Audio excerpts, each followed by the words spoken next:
사모님이 이제 예배 끝난 후에 가셨어요. 그래 나 혼자 이제 저녁을 먹으려고 이러고 있는데 혀가요 막 좌우로 막 그냥 흔들리는 거예요. 그런데 이게 딱 보니까 우리 딸이 소파에 앉아서 공부를 하고 있어요.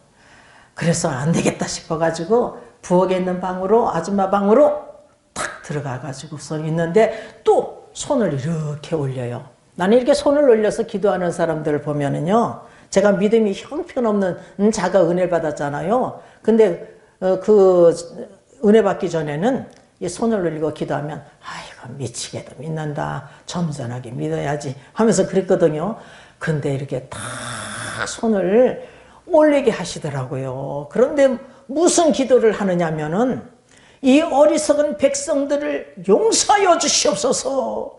이 순간에도 죄를 짓는 자들을 용서하여 주시옵소서. 이 어린 양떼들을 어떻게 하오리까. 전두환 대통령과 그 밑에서 일하는 사람들에게 지혜와 총명을 허락하여 주셔서 이 나라를 잘 이끌어가게 하여 주시옵소서 하고 기도하더라고요. 내 기도가 아니잖아요. 성령의 강권하심에 따라서 하는 기도잖아요. 그래서 하나님 내 기도가 아니에요. 나라와 민족에게 무슨 일이 있습니까? 내가 무엇이 간데 이 어린 양떼들을 어떻게 하오리까 하고서 기도를 해요. 나는 나라와 민족을 위해서 한 번도 기도한 적이 없거든요. 그래서 하나님 내 기도가 아니에요. 하나님 나라와 민족에게 무슨 일이 있습니까?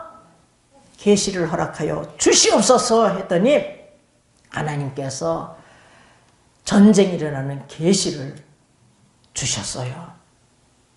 하나는 대홍수가 나는데 이북에서 쳐들어오는 것을 보게 하셨어요. 꿈속에서 우리 집이 개발 지역인데 높은 곳에 이렇게 있었어요. 근데 홍수가 그냥 갑자기 그냥 확 밀어닥치는데 방바닥 밑까지 찰랑찰랑 하는 거예요. 그래가지고 내가 수많은 사람들을 향해서 하나님께서 주신 전쟁 계시를 막 선포하는 거예요. 홍수가 더 터져 밀려오면 전쟁이 일어날 것입니다 하고서 막 선포하는데 사람들이 믿질 않아요. 그런데 진짜로 전쟁이 막 일어나는 거야. 전쟁 중에서도 내가 복음을 전하니까 핍박하고 조롱하고 그러니까 큰 기둥에 내가 이렇게 기대고 있었어요. 그랬더니 또 하나님께서 말씀하셨어요. 우렁찬 음성으로 말씀하시는데 찬송가 143장을 읽어봐라. 찬송가 143장을 읽어봐라. 찬송가 143장을 읽어봐라. 이렇게 말씀하셨어요. 그래서 찬송가 143장을 딱 폈어요. 딱 폈더니 십자가에 달리신 예수님을 표현한 글이더라고요. 제가 찬송을 부를게요.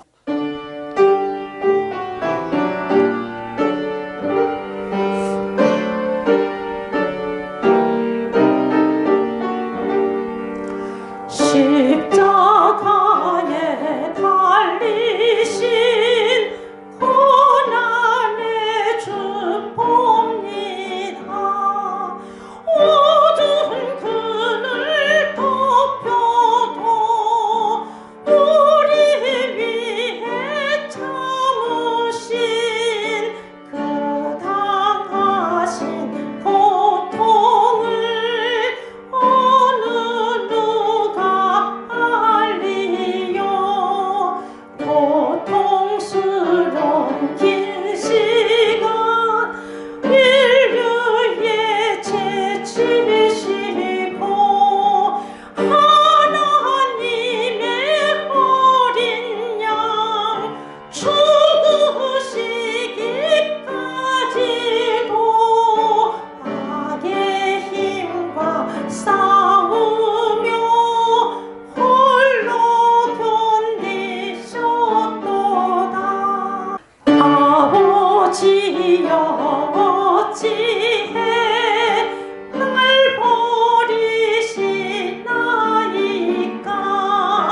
하늘 향해 외치고 돌아가신 구주는 하나님의 외아들 대속하신 주로다. 주는 죄가 없어도 만민 구원하시려 고통 당하셨으니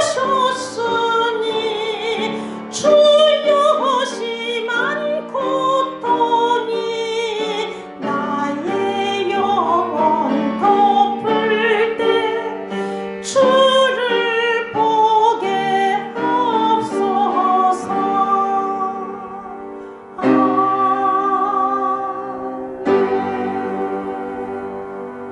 전쟁이 일어나는 계시를 주셨는데, 첫 번째는 홍수가 터진 후에 이북에서 쳐들어오고, 두 번째는 어느 나라에신지 미사일을 팍 던지는 거예요. 러시아에서 던질지 중국에서 던질지 일본에서 던질지 그 어느 나라에서 던질지 모르지만 미사일을 팍 던지니까 공중 파괴가 되는 거예요. 그리고 나서 이북에서 쳐들어오는 거예요. 이북에서. 그런데 우리는 도망갈 수가 없어요. 이제 전쟁이 막 일어나는데 도망갈 수가 없어요. 그래서 우리 아들 둘을 막 깨웠어요. 깨워가지고 엄마 따라서 기도해라, 엄마 따라서 기도해라. 우리 남편은 저 뒤에 있더라고. 우리 딸은 안 보였어요. 그래서 기도를 시켰어요. 기도를 시키니까 우리 막둥이는 아멘 하는데 우리 둘째 큰아들은 안 해요. 엄마 따라서 기도해, 엄마 따라서 기도해. 그래가지고 아멘 아멘 받으시고 하나님께서 말씀하셨어요. 전쟁이 일어나는 시기는 나만이 알 수 있느니라. 전쟁이 일어나는 시기는 나만이 알 수 있느니라 라고 말씀했습니다.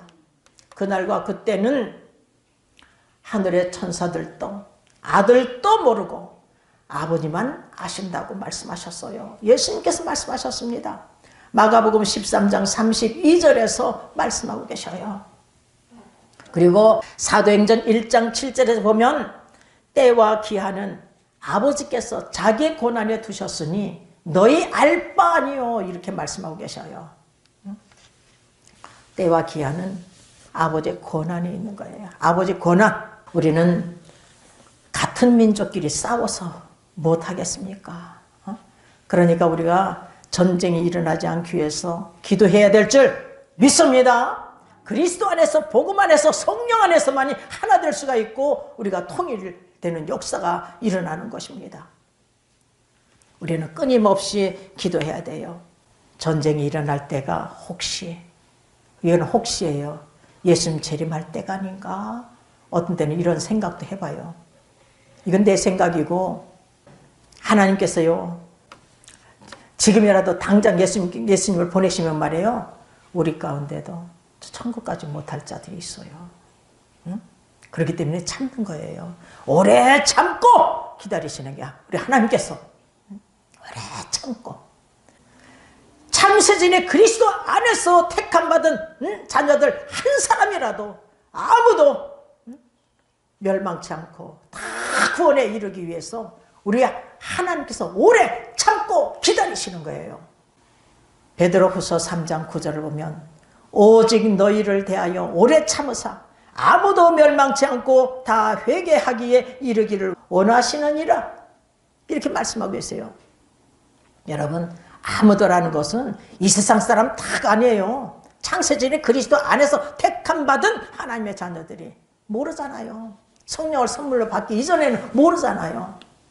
이런 자들을 한 사람도 빠짐없이 회개하고 돌아오게 하기 위해서 지금도 하나님께서는 오래 참고 기다리고 계신다는 것을 우리가 명심해야 될 줄 믿습니다. 하나님의 시간은요 하루가 천년이요 천년이 하루 같은 시간이라고 베드로후서 3장 8절에서 말씀하고 있습니다. 여러분, 내가 죽는 날도 내가 죽는 날도 심판의 날이요 구원의 날인 것입니다. 우리는 예수 그리스도를 바로 잘 믿어야 될 줄 믿습니다. 내가 곧 길이요 진리요 생명이니 나로 말미암지 않고서는 아버지께로 올 자가 없느니라. 요한복음 14장 6절 말씀입니다. 요한복음 3장 16절에 하나님이 세상을 이처럼 사랑하사 독생자를 주셨으니 이는 저를 믿는 자마다 멸망치 않고 영생을 얻게 하려 하심이니라. 예수 그리스도를 믿기만 하면 영벌에 처는 것이 아니라 영생을 얻는다. 영생. 우리는 이 천국과 지옥이 있으니까 우리가 믿는 거예요. 예수 그리스도를 믿으면 천국, 믿지 않으면 지옥. 예수 그리스도를 믿으면 구원, 예수 그리스도를 믿지 않으면 멸망, 예수 그리스도를 믿으면 영생을 얻고 예수 그리스도를 믿지 않으면 영벌에 처하게 되는 것입니다. 우리는 예수 그리스도를 믿을 때에 다 성령으로 거듭나는 역사만 일어나야 될 줄 믿습니다. 성령으로 거듭난 자는 성령의 재충만을 받아서 성령의 인도하심에 따라서 살아가는 귀한 그릇들이 다 돼야 될 줄 믿습니다. 여러분, 성령 재충만 받지 않으면요 육신에 대해서는 육신대로 살 수밖에 없어요. 그러면 반드시 죽는데 성령의 인도하심에 따라서 사는 자가 하나님의 아들, 하나님의 자녀라는 거예요. 로마서 8장 12절에 14절에 분명하게 말씀하고 있다는 사실을 우리가 명심하고, 여러분 남은 인생 오직 주 예수 그리스도를 믿음으로 한 사람도 빠짐없이 다 성령을 선물로 받으시기를 주님의 이름으로 축원합니다. 성령의 재충만을 받아서 하나님의 선하시고 기뻐하시고 온전한 뜻이 무엇인지 분별하게 깨달아서 오로지 하나님 뜻대로 살아드리시기를 주님의 이름으로 축원합니다.